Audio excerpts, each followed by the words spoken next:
Métro Paris Kinshasa. Bonjour, bonsoir, c'est là dépend l'heure à laquelle vous nous captez chez vous. Nous sommes la chaîne Métro Paris Kinshasa. Métro Paris Kinshasa est là encore une fois dans votre émission Kobo.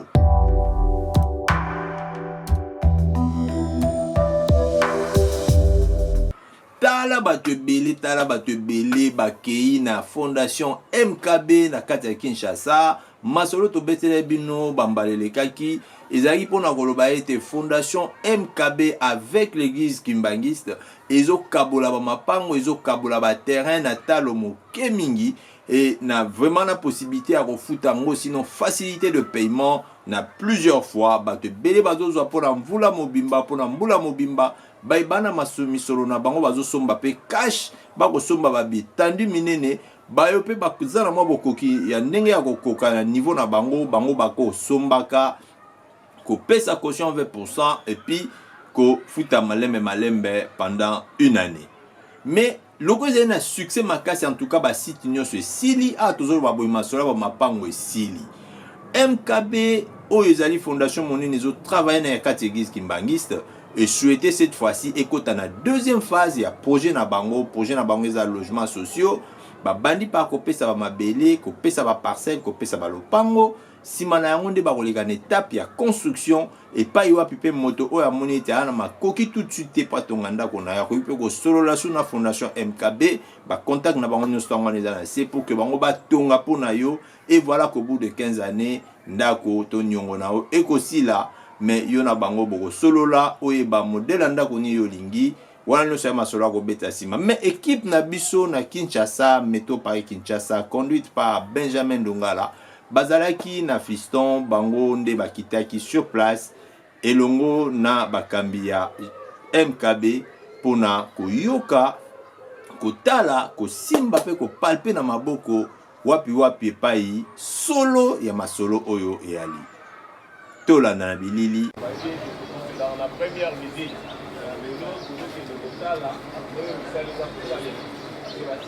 bien dans la deux sites VIP où nous avons benga lelo cité Papa Mbenza Kiangani et puis cité de Maluku où nous benga Papa Mbenza Kiangani 2. Nous avons na bande konabison mususu ya site liboso où tokabola na mois de février. Mingi ba numéro na bango ba metizaka ngo bien te pamba te yaki kokota na période ya pandémie ya Covid. Donc yango wana mwa bandeko mukio to bengisaki bango pe ba ko profiter lokola ba site nyonso pe zaka na rayon moko bango pe to monisa bango ba parcelle. Voilà message ya mukio to zaki nango ya kopesa to kusa na pembeni ya ba bis.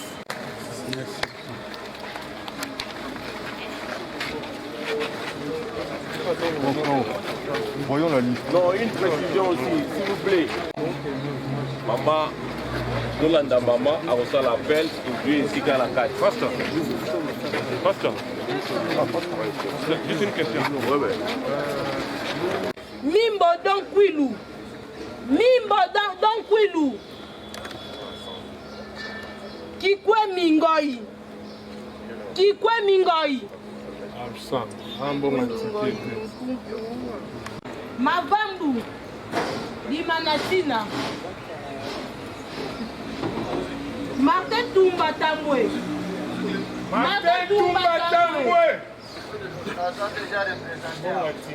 Aza représenté.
sera avec vous sur terrain.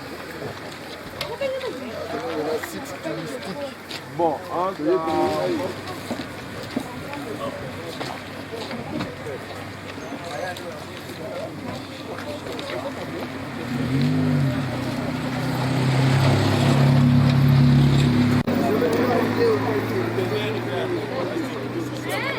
les autres, ils ont continué à Bango, qui nous a site qui site à Malou. Ils appellent les longs, il y a chaussée, il site à 3000. Donc, ils ont site à VIP, donc ça commence de la chaussée, comme je l'ai dit tantôt, dit la fleuve Kuna. Donc, prenez soin, il y a pour ça la visite. Parce que si bandi a dit Kuna dans Bangeli, les tracteurs à Zosa Moussa Anaye pour aménager le terrain. Il y a 3 minutes, c'est pour Allô, madame. Cité du centenaire.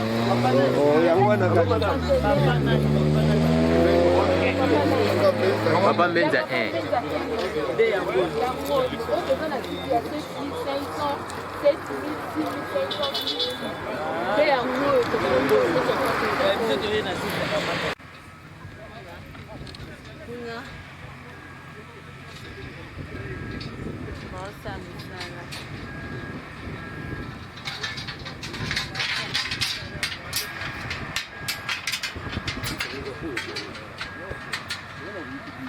Pe ba témoignage ya bandeko ebele pe balobi na kati ya vidéo oyo.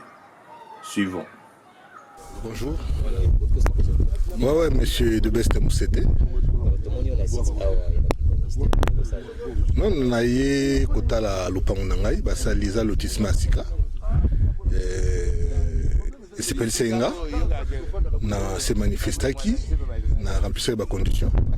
Yango namko lelo ba bingisaki biso to ya kotala bisika nini to sombaki mabango.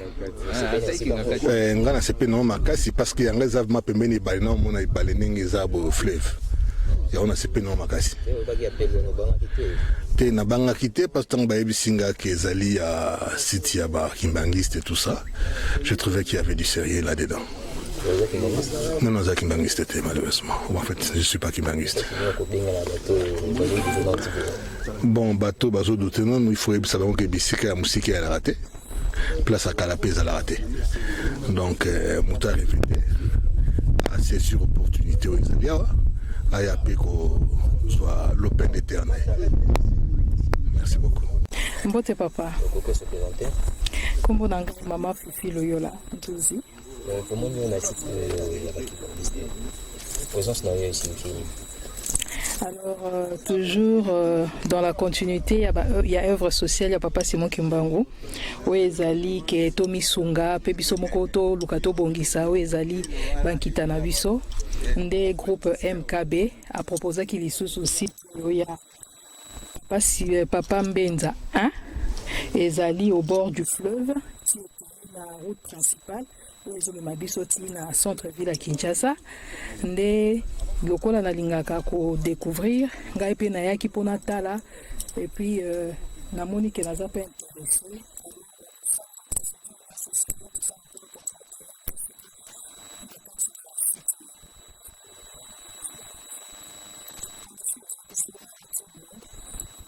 à tout le monde à la fois à crédit c'est un peu facilité. Donc c'est quelque chose qui nous soulage.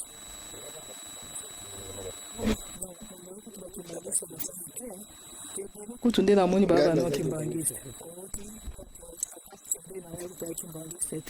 Mais aye na papa pe. Ah na pasteur a rêvé azaliawa. Omoni ke likanisi ya papa Simon Kimbangu tanga bana biso kintu adi. Amona ki kako bazola ta verre blanté. Amona ki biso nyoso baindo il faut to sala le front commun, to sala le boke moko. Nde yango to kotombola mabele na biso po mopaya ya nyoso ko pesa ka biso o ezali makanisi na ete mais biso moko to bimisaka makanisi ya kitoko pona ko préserver, ko protéger oyo ezali bénédiction nyonso nzambe apesa biso na mabele oyo. Bon, ngai nakoloba kaka hier c'est septembre 1921. C'était le 10 septembre 1921. 10 septembre ezali mokolo oyo papa Simon Kimbangu alobaka prophétie na ye oyo mbanza nsanda mingi bayebaka ngo te. Mais na prophétie on a déjà si alobaki ke avenir na biso ko perdre ba valeur nyonso. Bana bakobima bakokende na mikili misusu ya bapaya koluka mbongo koluka mosolo pona tina ba milengele. Mais tango bakobima wana bakokufa na bambuka. Parole. Nga tokotsonga tokuya zwe pa koyeba ko na koloba baninga nyonso bandeko nyonso tozali na mokili mobimba toyebete mabele na yo ezaka mabele na yo toya kozwa bisika totonga tozwa ba valeur oyo ezali ya kitoko na mikili misusu to ko mettre en place na mboka ya biso ya Congo pona ko développer mabele na biso ezali vraiment boyaka surtout na basi baka crédit déjà ko soulager biso bazali ko faciliter biso to saisir ba opportunité oyo pour lobby congolais nyonso espace nzamba pesa ki biso 2 345 000 ezali belé talaka to na Kinshasa metala ba place inoccupé ezali ebele donc congolais nyonso azana droit za na lupango zana kokote. Donc yango na biso nyonso na moke nzamba pambola biso pambola misala na biso pambola maele na biso pambola nyonso ya biso poto ko kozwa bisika to bokola biso ba mama to bokola ba na biso pe na kimia pe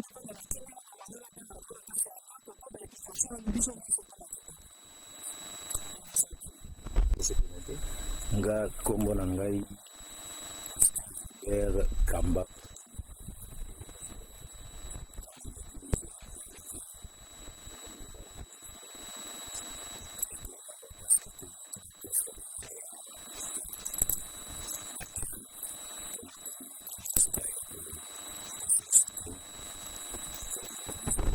Non, vous m'aidez.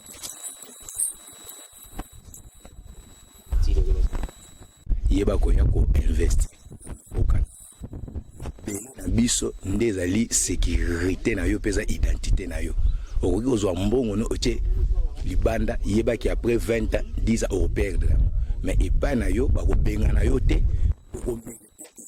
bana baba 3e 4e 5e génération bako bénéficier na yango parce que e ozala adresse définitive ya vie na. Bonjour, Mbote Sikanyo Sobozwami partout dans le monde. Awa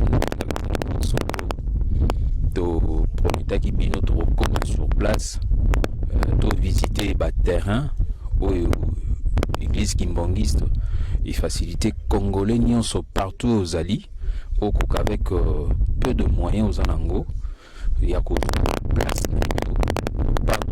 somi na mbongo na yo et puis acheter il y a ndambu en crédit pour une année 12 mois veut dire yango wana to komaki sur place ya ko tala tozwa bino image tozawa tozana na site ya centenaire oyo ezali na ba prix moko différent awa pemeni ya fleuve pesa na ba prix na yango to mati pe susu liboso kuna eza pe na ba prix na yango nyonso wana kaka na cadre ya ko fongola ville ya Kinshasa et puis moko na moko azala na esika na ye pe azala kimia nde yango ezalaki tina ya visite na biso na mokolo ya lelo na site oyo ya centenaire nde tokosuka wate tozo continuer tokokende pe na ba site mosusu eza pe liboso kuna bozwa toujours na ba image na yango bozala motivé masolo yango bozala bolate bobukalate masolo yango que ozalango futi 20% na yo caution na 20% et le reste bano futa yango malembe lisolo eza yango wana oyo eza ba vrai masolo ya bakobo po to meka kofongola masolo ezala vraiment bien na yango topesi mbote bamote kozanga te bambote na biso ekomela monsieur Picard la DG ya groupe Picard na mboka France esika zali na famille mobimba mama Nadine puis banies nyonso bambote na bango bambote na nga lisusu na base ya basor na nga na mboka Mulhouse na France na Mulhouse tomoni ma Michou tomoni ma Léonie tomoni ma Julie tomoni ma Bibiane bango nyonso baza basor na biso bomoni basite yango totambola na musika lisusu kuna tobosani te wana tokei na mboka Allemagne na Munich mbote losako na mama Charlotte ye babengi la japonaise mbote na yo mais omoni basite yango omoni masolo ndenge eza donc kitoko totiki bino ciao tozo continuer mpona basite mosusu merci.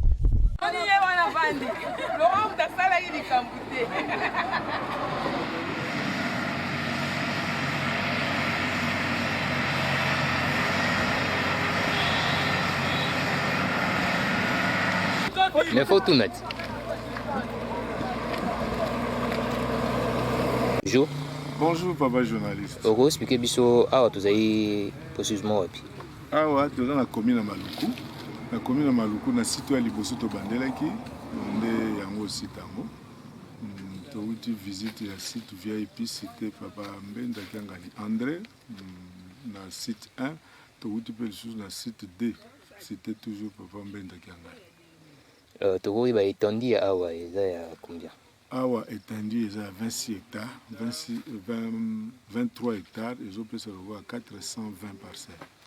Awa nde sika zotekama na 3000. Awa etekama na 3000. C'est tekama karama comme nango c'est. Est-ce que ça peut ningi za kuna VIP na oh les sites so to lobi 3000 les sites ordinaires. Mais so to yoki to bandi ko loba 4000 tilikolo et comme site VIP. Alors différence ces années. Différence ces années site ordinaire, les ana ma été courante aménagement site T. Tandis que site VIP les ana mai courant aménagement site donc au kuta ba caniveau au kuta ba collecteur à mai nyos wana na charge ya MKB. Bon, pour la bateau bazana on a ba doute que non surtout na ba diaspora ba ndeko bazati banda mboka. Message nous ko lancer na bango. Message to pesa bango ezali ba yoka biyoka yokate. Makambo ngo eza solo. Kutu ndenge toza lelo. To silisi na biso na makambo etali vente parcelle parce que projet logement sociaux ezali projet za na deux volets nango. Hein? La stratégie est amis bas. La stratégie est la vente à parcelle, à terrain. Deuxième stratégie est la construction à bandako. Voilà à côté projet logement sociaux. Si vous avez un projet logement sociaux, si vous avez un projet tolo na toboko, la connaît comme ma bilan. Tu as un hectare, nous avons 1 hectare, 2 hectares, 3 hectares na territoire ya Kasangulo et Kanganika na Gisasa. Donc deuxième volet. Pour na siko local to commune ba site oboye to silisi makama koteka ma parcelle pour projet logement sociaux et commune asuka po to zasu na site mususu ya kosala makambo to legi siko na makambo ya volet ya bilan to legi siko na volet ya bilan bilan na projet nango na kombo nango projet tolo na toboko.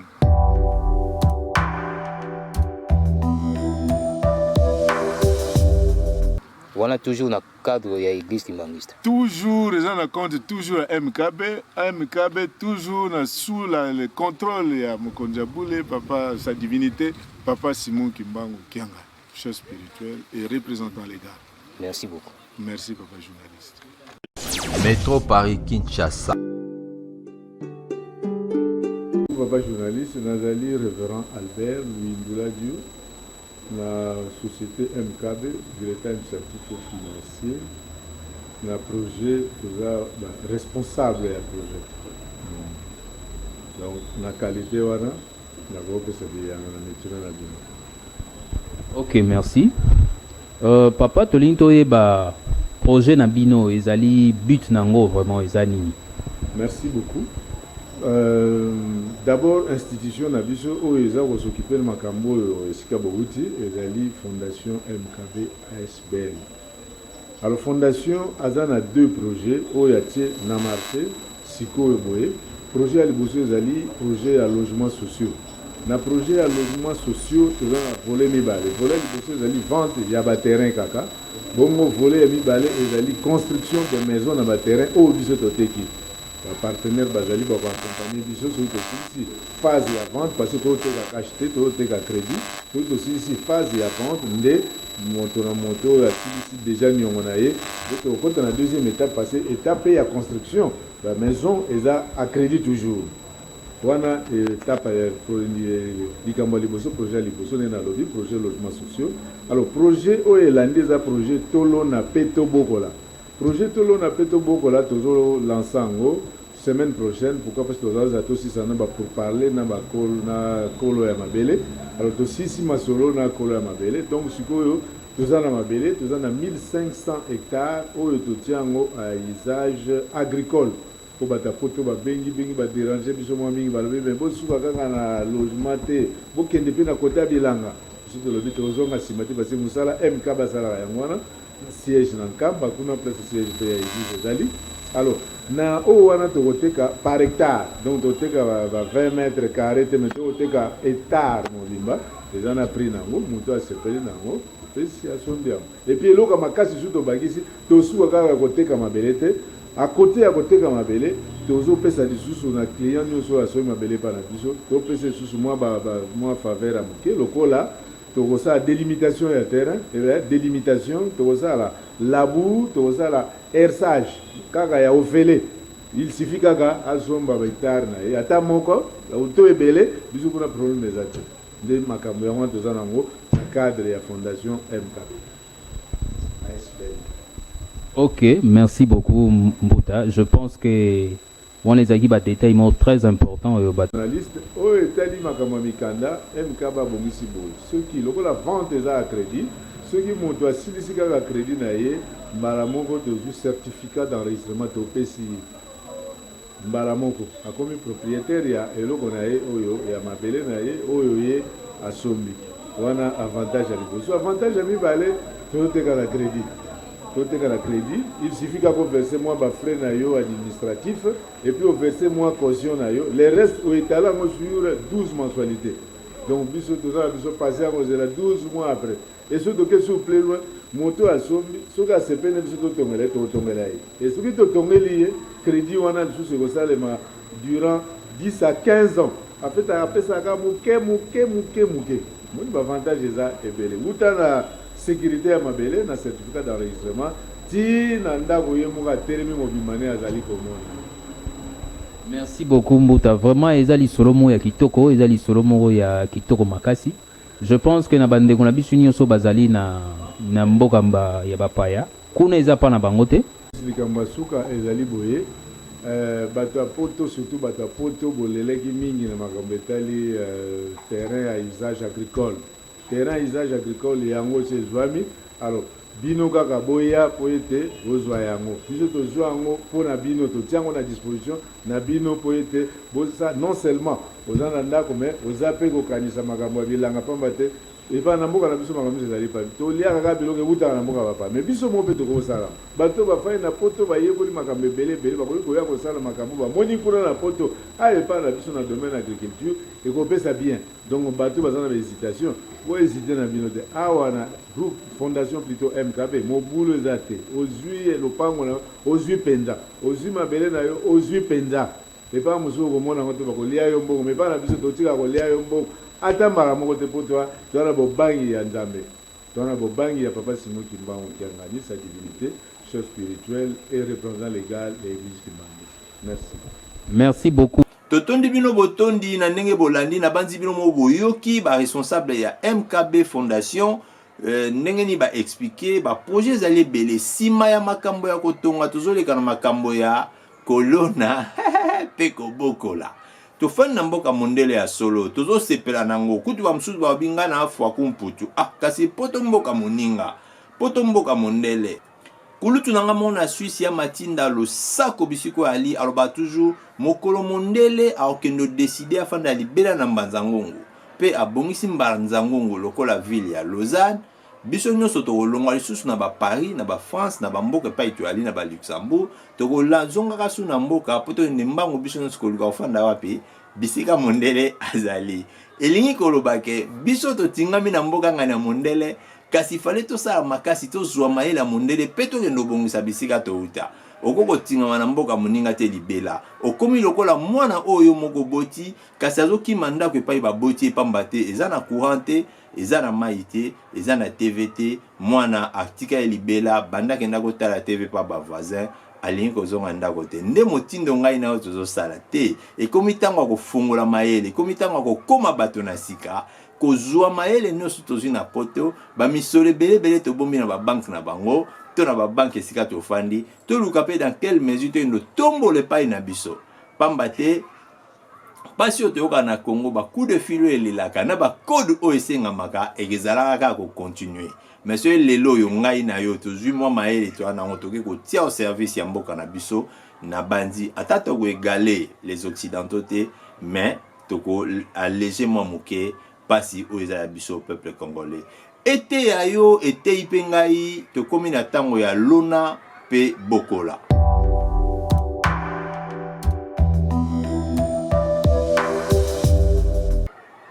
Moto aza na nzala ayokaka moto te. Ciao. Métro Paris Kinshasa.